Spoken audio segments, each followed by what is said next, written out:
Well, there is no doubt the unemployment statistics are staggering. So we spoke with a career coach for a look at the best ways of landing a job in these unprecedented times.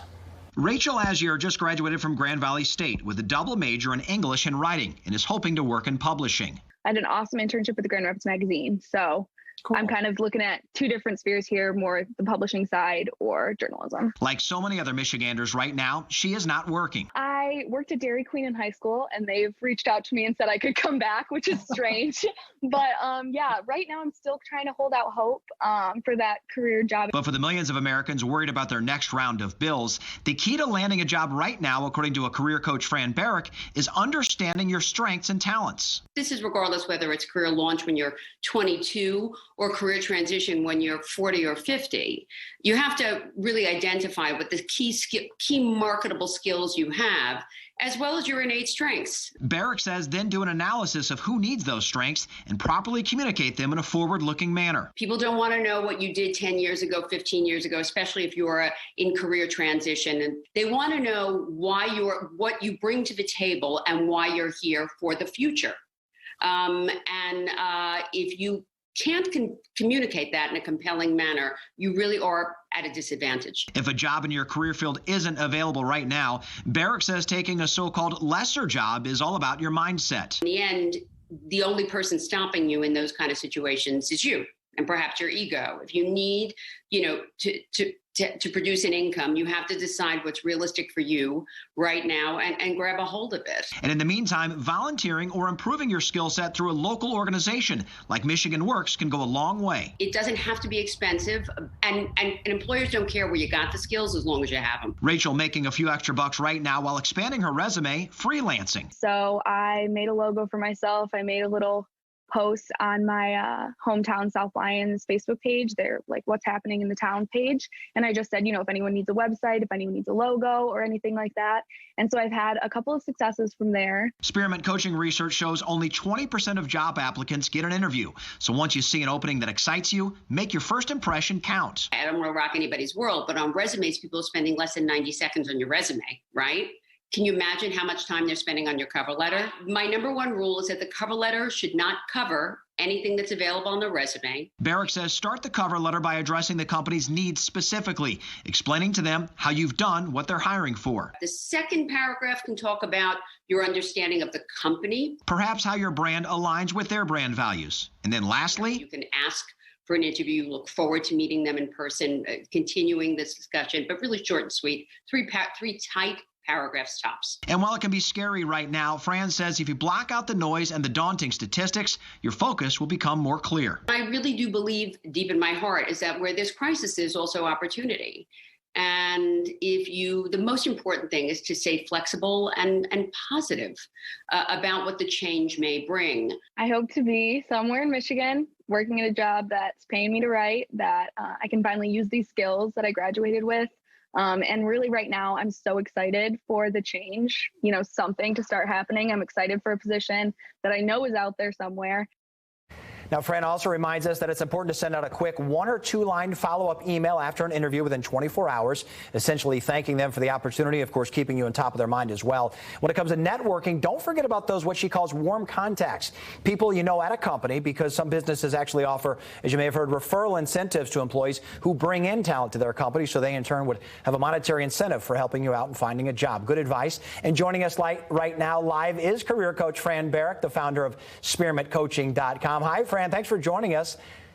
Hey, Derek. Thanks so much for having me. Great to be in Michigan with you. So fantastic. Now let's start with a story left off, kind of a job interview. We know personality certainly can go a long way in differentiating you from another candidate, but how hard can it be right now to get across that personality in this new video teleconferencing form?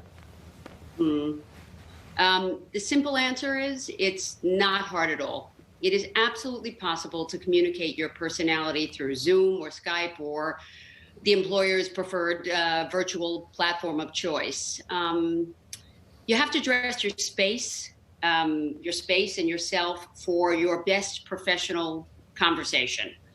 You have to make sure your message is heard with the basics. Make sure you have a solid line, a good connection, good lighting. Check that you're against a neutral, minimally decorated background that doesn't compete with your message. You may be very proud of your rock memorabilia or your sports, but there's no guarantee that the person sitting on the other side of the desk feels the same way. We just don't want anything that distracts from the most important part of the conversation, which are your carefully crafted interview questions, your answers. Indeed. I mean, you got a nice little framed picture behind you, but it's not distracting. It certainly makes a lot of sense. Professional, but not distracting. Now, salary, certainly important. A lot of people are worried about making ends meet right now. But how do you go about bringing up salary and maybe some of those perks and benefits among this process? Right.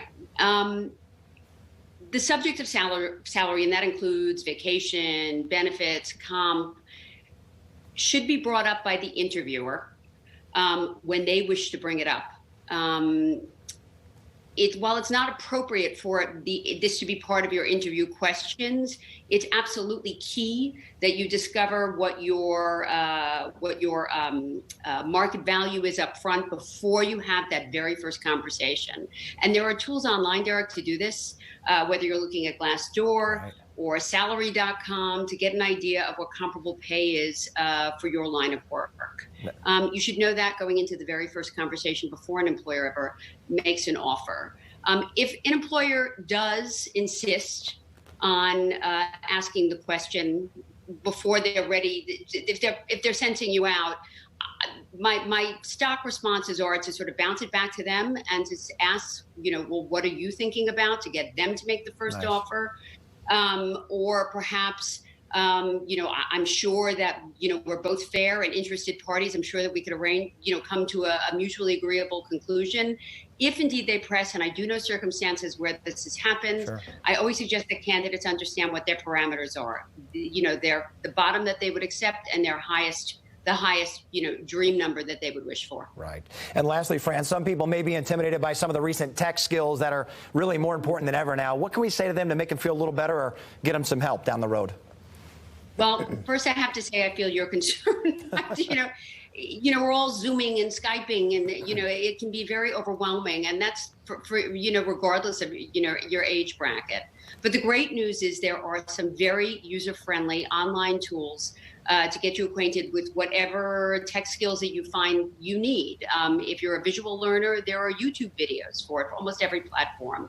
I think the key is, as you mentioned in our discussion earlier, is figuring out, as assigning what those key skills are that you're missing, that skill gap for the target market you're going for. Is it Hootsuite if you're in social media marketing? Is it a group chat platform like Asana or Slack?